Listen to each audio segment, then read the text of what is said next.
I'm at the Caribbean Museum Center for the Arts in Frederiksted on the beautiful island of St. Croix. I'm privileged to have been the museum's artist in residence for the last 2 weeks. The museum does important work in attracting, showcasing, and sharing the work of artists from all over the world with local residents, visitors, and most importantly, the children and young people of St. Croix. I was amazed by the beauty and creativity of everything I saw on the walls and shelves: painting, mixed media, sculpture, craft work, and more. One exhibit that simply blew me away was Crucian Stories by local artist Waldemar Broadhurst. Waldy, as he's affectionately known by his friends and colleagues, is a self-trained artist who had his first exhibition up in the museum this month, and it was a hit. Waldy's wire art is like nothing I've ever seen before. He transforms wire of various gauges and other recycled materials into dynamic, lifelike figures. I can feel the emotions coming through the sculptures as each one is thoughtfully posed to dramatic effect. Within days, almost every one of these pieces was sold. I was even able to secure one for myself. Celia Cruz is one of the most important Afro-Latina artists of all time, and his tribute to her was something I simply couldn't resist. The town of Frederiksted, in partnership with the museum and other organizations, produced Sunset Jazz by the Beach.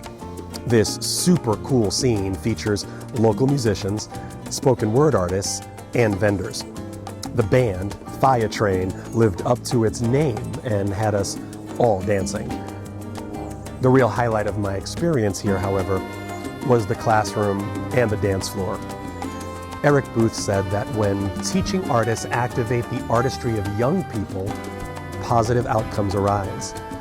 I've had the joy of seeing that for my entire career in the States, but it has special meaning for me here in the Caribbean. I had multiple engagements with young people at Central High School, Educational Complex High School, and the CJM Homeschool. And thanks to my friend Katie Zaytoon and her Virgin Islands Social Dance Collaborative, I also enjoyed several visits to Woodson Junior High.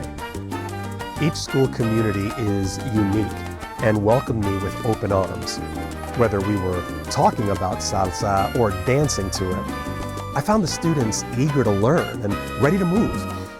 We had ample time to dig into themes of migration, cultural collaboration, and the impact of vernacular dance.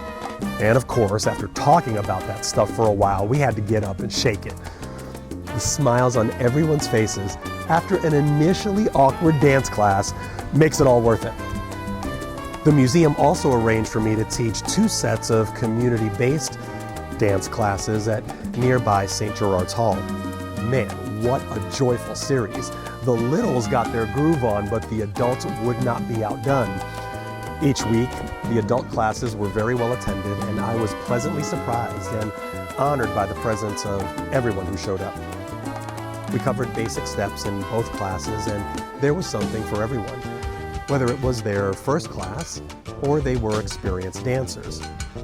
Nothing makes a dance teacher happier than seeing smiles on everyone's faces on the way out. I couldn't have asked for a more fulfilling 2 weeks here. I'm deeply grateful to the team at CMC Arts for inviting me to participate in this residency and for taking such great care of me while I was here. Shout out to Jessica Parker White and Katie Zaytoon for all the car rides and snacks and all of the staff that makes this thing go. If you've never been to St. Croix, try and get down here. And when you do, swing by the museum. You'll be glad you did.